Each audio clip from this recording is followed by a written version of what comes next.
Torah should be taught only to the proper student. Here we go.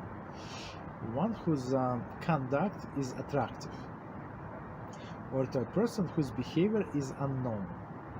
However, a potential student who follows bad ways should be influenced to correct his behavior and trained to follow straight path. After he repents, his deeds are examined, and he is allowed to enter the house of and to be instructed.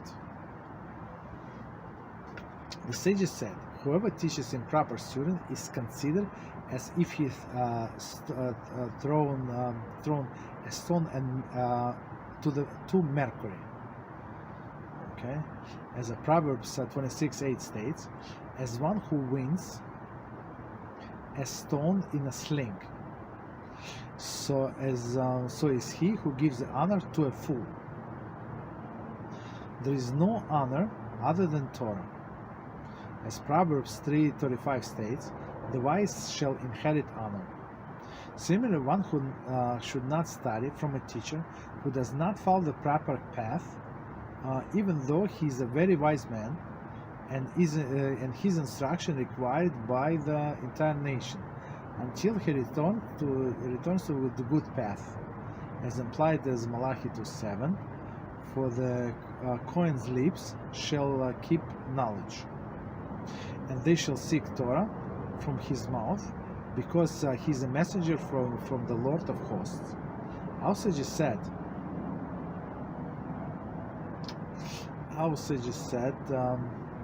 a teacher, if a teacher resembles messenger of the Lord of hosts, seek Torah from his mouth.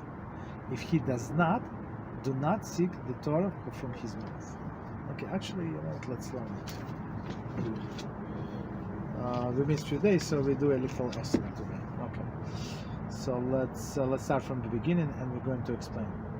So technically, it's actually contradicts a lot, I would say, to what people do today. So if just somebody came and he wants to study, does not mean that we have to admit them and be very happy. I mean,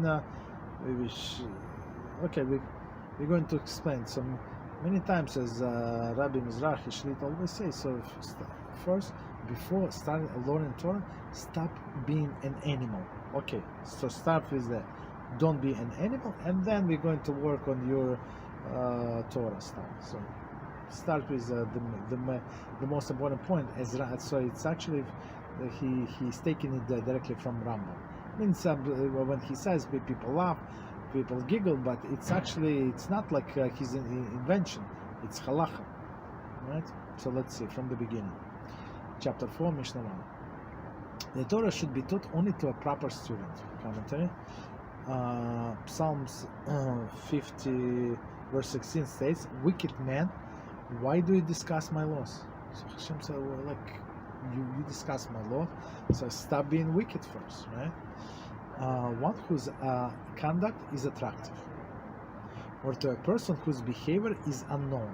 So if he needs to change something, so we influence him to change. If it's unknown, that's a different story. Commentary.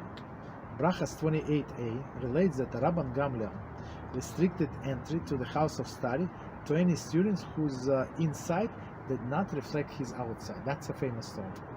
So he said, so his inside should reflect outside. There is anyone whose character did not match the external appearance of the Torah scholar. So people, I mean, you can buy any outfit or whatever you want. You go to the Hasidic neighborhood, you can buy any kaftan or like a big rabbi. I mean, they're not going to ask. They're going to tailor made for you, whatever you ask them to do. I mean, how do they know who you are, right? But also you said, so your appearance should correspond to your character. Rabban Gamliel colleagues did not agree with this approach, and when Rabbi Elazar ben Azariah was appointed to his place, this restriction was lifted. That day, hundreds of students streamed into the house of study, and even Rabban Gamliel felt the need to reconsider his approach. So Rabban Gamliel was very strict. Okay, so he said that if you want to come to study to my yeshiva, it's top level yeshiva, so you have to be on certain level. Okay, it's very good to be on certain level, but there is a minimum requirement. So his minimum requirement was too high to be admitted. So when Rabbi Elazar ben Azariah was appointed instead of him, so many people came, many extra people. Was it very successful? That's a different story, but at least they wanted to study Torah, and they wanted to change. So as a proper teacher, as a proper rabbi, they can change and be on that level, right? So one thing does not contradict another. Hidush Harim questions Rabban Gamliel's change of heart. Did he not know that when the restrictions were lifted, more students would enter the house of study? Right? So that's a good question. I mean, of course, it's one of the greatest rabbis ever lived. Of course, he knew what would happen. However, Rabban Gamliel saw that once student entered the house of study, his environment and positive effect on their character had prompted self-refinement. Therefore, he reconsidered. So, meaning,